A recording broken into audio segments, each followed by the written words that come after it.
Halo mas guys, Bapak guys, kembali lagi di channel Lukas bersama saya Alaika Faza. Kali ini kita akan belajar tentang bagaimana cara menentukan batas-batas nilai X maupun Y pada SPTK-DV.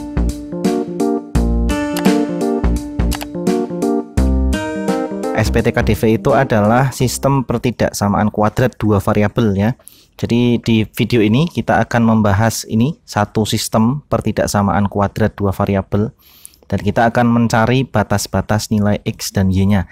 Kalau biasanya kan hanya diminta untuk menggambar ya atau menentukan daerah himpunan penyelesaiannya kan. Nah, sekarang kita akan mencoba mencari batasan X dan Y-nya. Caranya adalah seperti biasa ya, kita akan menggambar satu persatu dengan terlebih dahulu menentukan titik potong masing-masing kurva. Oke, yang pertama ini kita akan ubah menjadi persamaan dulu. Y sama dengan X kuadrat ditambah 6X ditambah 9 ya. Ini yang pertama adalah titik potong dengan sumbu X ya, berarti Y-nya sama dengan 0 ya. Ini kita tulis langsung X kuadrat ditambah 6X ditambah 9 sama dengan 0 ya. Kita faktorkan. Nah, ini faktornya adalah X ditambah 3 dikalikan X ditambah 3. Jadi akarnya kembar ya mas guys, mbak guys. Kita cukup tulis satu saja, X sama dengan negatif 3. Jadi hanya ada satu titik, bukan titik potong namanya, tapi titik singgung, yaitu negatif 3,0 ya. Yang kedua, kita akan cari titik potong dengan sumbu Y ya. Titik potong dengan sumbu Y, berarti X-nya sama dengan 0 ya. Kita substitusikan X sama dengan 0 ke dalam Y sama dengan ini ya. Jadinya Y sama dengan X-nya ganti 0, 0 kuadrat ditambah 6 kalikan 0 ditambah 9. Maka Y sama dengan 0 tambah 0 tambah 9, hasilnya 9. Atau titik potong dengan sumbu Y-nya adalah berapa? 0,9. Nah, seperti ini. Nah, berikutnya akan kita cari apa? Titik puncak ya. Kita pindah ke atas. Titik puncak. Titik puncak itu ada dua ya, XP dan YP. XP sama dengan min B per 2A. Sama dengan, nah kita lihat B-nya di sini.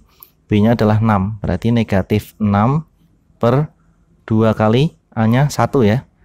Ya 1 sama dengan negatif 3. Kemudian kita akan mencari juga untuk YP-nya. YP itu sama dengan F dalam kurung XP. Kita masukkan negatif 3 dikuadratkan, berarti negatif 3 kuadrat. Kemudian ditambah 6 kali negatif 3.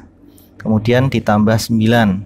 Ya, sama dengan 9 dikurangi 18. Ditambah 9, hasilnya adalah 0. Jadi koordinat titik puncaknya adalah negatif 3,0. Oke ya, saya ulangi. Kita dapatkan titik potong sumbu X. Karena cuma ada satu ya, maka ini namanya adalah titik singgung. Kemudian ada titik potong dengan sumbu Y 0,9 dan ada satu titik puncak ya. Titik puncaknya sama dengan titik singgung ya. Oke. Nah, baik mas guys, Bapak guys, sekarang kita akan mencari titik potong sumbu X, sumbu Y, dan titik puncak untuk kurva yang kedua ya. Nah, kita ubah dulu menjadi persamaan. Y sama dengan berapa? Negatif X kuadrat ditambah 9. Yang pertama titik potong sumbu X-nya, titik potong dengan sumbu X kita cari ya. Titik potong dengan sumbu X, Y-nya sama dengan 0. Berarti saya tulis langsung ya, saya pindah ke kiri. Negatif X kuadrat ditambah 9 sama dengan 0 ya. Atau biar gampang memfaktorkannya, kita kalikan dengan negatif 1. Jadinya X kuadrat dikurangi 9 sama dengan 0.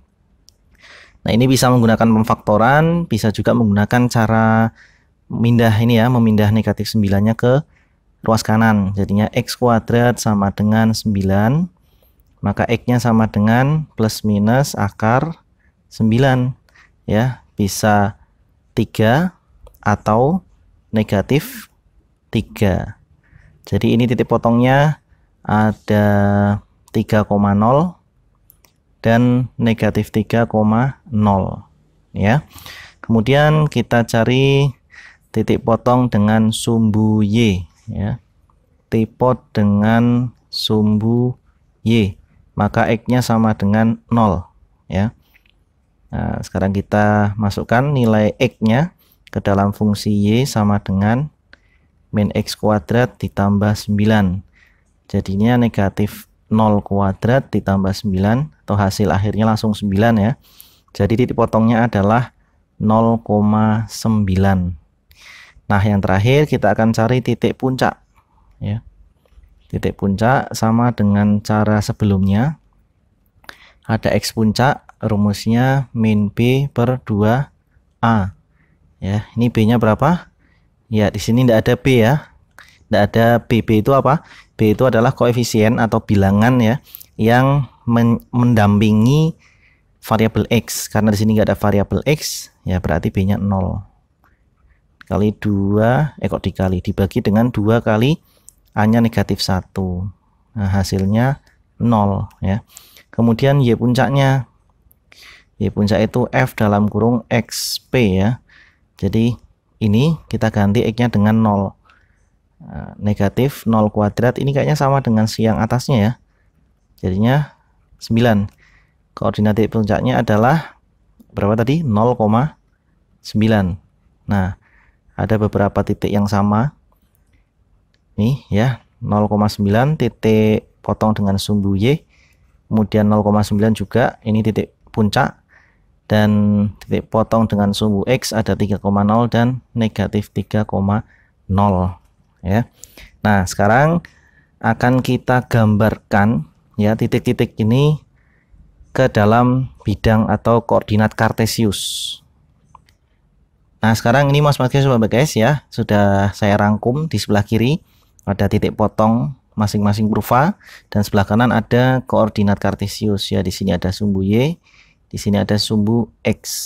Nah, ini satu garis itu nilainya 2 ya. Jadi nanti kita gunakan skala saja. Ini 2, 4, 6 dan seterusnya ya. Oke, sekarang kita akan masukkan masing-masing titik ya. Yang pertama negatif 3,0. Berarti letaknya di sini ya, tengah-tengah sini. Negatif 3,0. Kemudian 0,9 ya, berarti 1 2 3 4 ya di tengah-tengah sini. Ini 9. Kemudian ada negatif 3,0 juga ya di sini ya. Nah, berarti kita akan membutuhkan satu titik bantu ya. Satu titik bantu yaitu berapa ini? Negatif 6 ya di sini. Ini negatif 6. Di sini ada negatif 6, dia nanti berpasangannya di sini dengan 9 ya. Ini titik-titik yang kita dapatkan.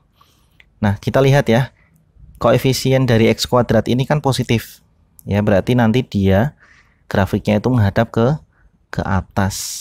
Nah, jadi seperti ini, terbukanya ke atas. Nah, kemudian tarik ke atas. Nah, kurang lebih seperti ini ya.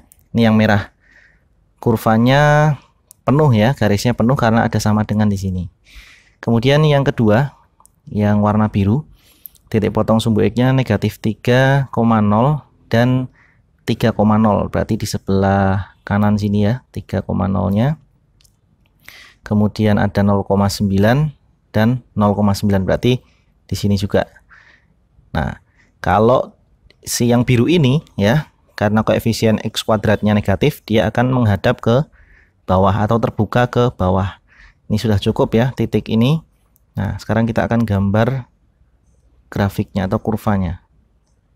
Ke atas melewati 3, negatif 3, melewati 9, dan melewati 3. Nah, kurang lebih seperti ini. Nah, sekarang akan kita tentukan arsirannya ya. Arsirannya bagaimana? Kita lihat yang merah dulu. Yang merah kita uji titik ya. Seperti biasa yang paling gampang adalah pusat koordinat atau 0,0 ya. Kita ujikan. Jadi untuk yang ini Y-nya 0 ya.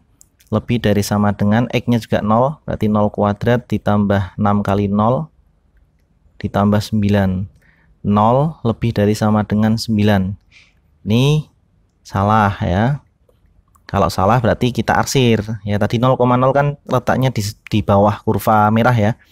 Berarti yang salah kita arsir. Nah, ini gunakan metode arsiran kebalikan ya untuk mendapatkan daerah penyelesaian yang bersih ya. Jadi kita arsir yang bukan penyelesaian seperti ini. Nah, cukup. Sekarang yang biru kita ujikan 0,0 juga ya di tengah sini. Yang biru berarti 0 ya, kurang dari sama dengan min 0 kuadrat ditambah 9. 0 kurang dari sama dengan 9. Ini benar ya? Benar. Nah, kalau benar jangan diarsir. Yang diarsir yang salah, berarti di luar biru ini. Kita arsir ya, kita arsir mulai dari sini. Nih, arsir biru. Yang bagian dalam jangan ya, karena bagian dalam itu merupakan himpunan penyelesaian. Nih kita arsir. Nah, mulai terlihat ya bagian mana yang bersih. Nah, ternyata bagian yang bersih adalah ini. Yang ini. Nah, maka ini adalah DHP-nya. Ini saya coba warnai pakai warna abu-abu. Nah, seperti ini. Ini adalah daerah penyelesaian. Ini DHP-nya. DHP ya. Nah, yang ditanyakan tapi bukan DHP. Yang ditanyakan adalah batas-batas nilai X dan nilai Y-nya. Nah, maka kita perhatikan ya untuk X ya, batas X ya. Jadi DHP-nya kan ini. Nah, batas kanannya untuk yang DHP ini berapa nih? Kalau yang sumbu X ya, perhatikan ke bawah sini. Nah, berarti sumbu X-nya 0, batas kanannya. Batas kirinya adalah negatif 3. Nah, daerahnya terletak di tengah-tengahnya 0 dan negatif 3. Maka untuk batas X ya, kita tulis di sini. Batas X-nya adalah, kita tulis X lebih dari sama dengan negatif 3 kurang dari sama dengan 0 ya. Kenapa kok ada sama dengan? Karena kurvanya penuh. Di sini juga ada sama dengannya ini yang biru dan merah ya. Itu untuk batas X. Sekarang batas Y-nya bagaimana? Sekarang batas Y-nya bagaimana? Kita perhatikan ya, batas atasnya di sini nilai titik puncaknya ya untuk Y ya, berarti kan Y puncak ya. Y puncaknya adalah 9. Y puncak maksimum ya. Y yang maksimum 9. Kalau Y minimumnya kita lihat di sini ada negatif 3. Berarti maksimumnya 9, minimumnya negatif 3. Kita tulis gimana? Y lebih dari sama dengan bukan negatif 3. Ini Y-nya 0 ya, bukan negatif 3, saya ulangi. Jadi Y maksimumnya 9, Y minimumnya bukan negatif 3. Negatif 3 itu punyanya X ya. Kalau ini, nah biar lebih jelas gini aja wis ya. Gini aja. Ini kan koordinatnya 0,9 ya. Sedangkan yang ini adalah negatif 3,0.